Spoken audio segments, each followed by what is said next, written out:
নমস্কার বন্ধুরা, আশা করি ভালো আছেন। আজকের এই ভিডিওটা একটু সম্পূর্ণ অন্য রকমের।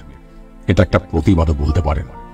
নির্ভয়ার পর আবার অভয়া, আর না জানি কত নাম আসবে আর যাবে। জানেন, লজ্জা লাগে নিজেকে পুরুষ মানুষ হিসেবে পরিচয় দিতে, আবার ভয়ও লাগে কন্যা সন্তানের পিতা হিসেবে নিজের পরিচয়টাকেও দিতে। আজ অন্য কারো ঘরে ঘটল, কাল হয়তো আমার বা আপনার ঘরে।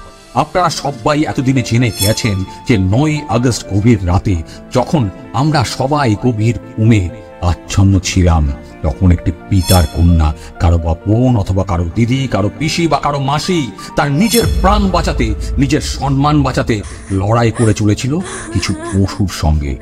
আর পরের দিন জানা যায় সকাল 7:30টায় কলকাতার আরজিকর হাসপাতালের সেমিনার রুমে ওই হাসপাতালেরই একজন স্টুডেন্ট, একজন জুনিয়র ডাক্তারের মৃতদেহ পাওয়া গেছে।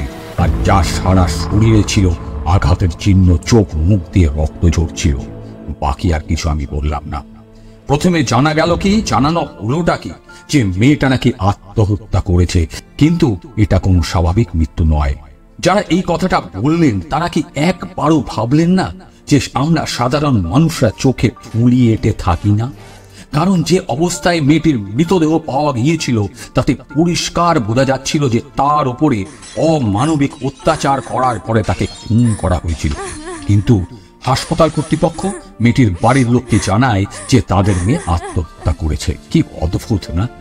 এমনকি এমনটাও দাবি করা হয় যে পুলিশও শুরুর দিকে এটাকে আত্মহত্যার ঘটনা হিসেবে ধামা চাপা দেওয়ার চেষ্টা করেছিল।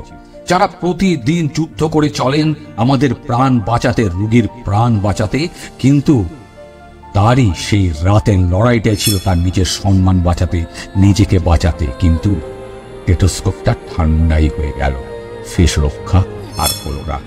অভয়া, হ্যাঁ, মাত্র 31 বছরের মেয়েটার চোখের স্বপ্ন ছিল মানুষের সেবা করার, নিজেকে প্রতিষ্ঠিত করার। কলকাতার নামকরা হাসপাতাল আরজিকর থেকে সেখানে হঠাৎই সমস্ত কিছু পাল্টে গেল, উল্টে গেল। পোস্ট গ্রাজুয়েটেড স্টুডেন্ট আর জুনিয়র ডাক্তারের জীবনটা, আসল নামটা না হয় নাই জানলেন, কারণ একজন রেপ ভিকটিমের ছবি আর তার আইডেন্টিটি পরিচয়টা সবার সামনে আনাটা একটা অপরাধ। বৃহস্পতিবার টানা 3 দিন ডিউটি করার পর রাত 12টা নাগাদ অভয়া আরজিকর মেডিকেল হাসপাতালের চেস্ট ডিপার্টমেন্টের সেমিনার রুমে যান, যেখানে তার সঙ্গে ছিলেন তার বন্ধুরা, যারা ছিলেন সেদিন রাত্রের ডিউটিতে। রাতে খাওয়া দাওয়া করে তারা অলিম্পিকের খেলাও দেখেন, তারপর রাত 3টের দিকে ঘুমিয়ে পড়েন। আর পরের দিন সকাল 7টা থেকে 7:30টার দিকে তার মৃতদেহ পাওয়া যায়। আর প্রাথমিক তদন্তে মনে করা হয় যে ভোর 3টে থেকে সকাল 6টার মধ্যে তার মৃত্যু হয়েছিল। তবে শুরুর দিকে পুলিশ কিন্তু তদন্তে একদমই জোর দেয়নি। আর তখনই শুরু হয় বাকি ছাত্রছাত্রীদের বিক্ষোভ। সারা রাজ্য জুড়ে বিভিন্ন হাসপাতালে শুরু হয় আন্দোলন, এমনকি সেই আন্দোলন পৌঁছে যায় সমগ্র দেশ জুড়ে। আর শেষে এক প্রকার তড়িঘড়ি করেই আমাদের কলকাতার পুলিশ তার তদন্ত শুরু করে। অদ্ভুতভাবে নিজেদের দায় এড়ানোর পর্ব শুরু করে আরজিকর মেডিকেল হাসপাতাল।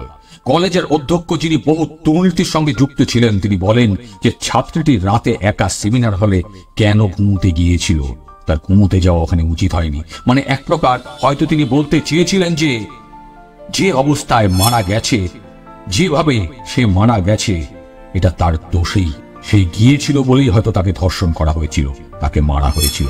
কিন্তু শুধুমাত্র সেদিনই নয়, নাইট ডিউটিতে থাকা বেশিরভাগ জুনিয়র ডাক্তাররাই প্রায় ওই রুমে যেতেন বিশ্রাম নিতে। কারণ যে ডাক্তাররা সকাল থেকে রাত অবধি আমাদের সেবা করে, রোগীদের সেবা করে, তাদের সেবায় ব্যস্ত থাকেন, তাদের বিশ্রামের জন্য এত বড় হাসপাতালে কোনো পর্যাপ্ত ঘরই নাকি নেই। সেমিনার রুমে এসি আছে, তাই সেখানেই তারা বিশ্রাম নেন। যাই হোক, ছাত্রদের এক প্রকার চাপে পড়ে শুরু হয় খুনিকে খোঁজার পালা। সেমিনার রুমে কোন রকম সিসিটিভি ক্যামেরা ছিল না। কেন ছিল না? প্রশ্নের উত্তর নেই। ক্যামেরা ছিল বাইরের করিডোরে, আর সেই সিসিটিভি ফুটেজ দেখে রাত 3টে থেকে 6টার মধ্যে মোট 4 জনকে দেখা যায়। আর ওই 4 জনকে জেরা করা হয়, কিন্তু একজন, যার কাছে সমস্ত প্রশ্নের কোনো সঠিক উত্তর পাওয়া যায় না, তার নাম সঞ্জয় রায়। আপনারা জানেন, ভোর 4টের দিকে সেমিনার রুমে ঢুকে আর 4:45 তিনি বেরিয়ে আসেন ওই সেমিনার রুম থেকে। কি করছিলেন? সে যখন ভেতরে ঢুকেছিলেন তার গলায় একটা ব্লুটুথ হেডফোন ছিল বলে জানা যায়, কিন্তু যখন বেরিয়ে আসেন তার কাছে সেই হেডফোনটি ছিল না। আর এই হেডফোনটা পাওয়া গেছে অভয়ের মৃতদেহ যেখানে পড়েছিল সেখানেই। আপনারা এতদিনে জেনে গেছেন যে সঞ্জয়কে, তার পরিচয়। এর পেছনে কি আছে কোনো প্রভাবশালীর হাত? রাজ্যের মুখ্যমন্ত্রী থেকে শুরু করে বিরোধী দলের নেতারা প্রায় সবাই বলেছেন যে প্রয়োজন হলে অবশ্যই সিবিআই তদন্ত করা হবে। আর হ্যাঁ, আজ কলকাতা হাইকোর্ট রায় দিয়েছেন যে সিবিআই তদন্তের।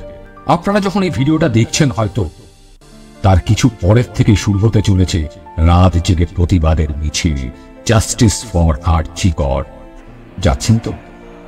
মোড়ে মোড়ে, গলিতে গলিতে, পাড়ায় পাড়ায়, রাজপথে, সর্বত্র গোটা পশ্চিমবঙ্গে রাত থেকে ভোর পর্যন্ত হয়তো চলবে এই প্রতিবাদ মিছিল, মশাল জ্বলবে।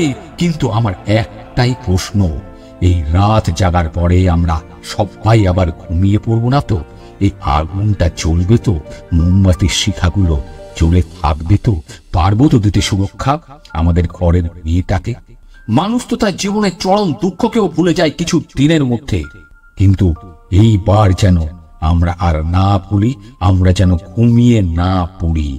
চলুন এই আগুনটাকে সামনে রাখি, যাতে আর একটা অভয়াকাণ্ড না ঘটে, যাতে আমার আপনার ঘরের মেয়ে, বউ, মাসি, পিসি যারা আছেন তাদের কোনো অঘটন না ঘটাতে পারে এই নরকের কীটগুলো।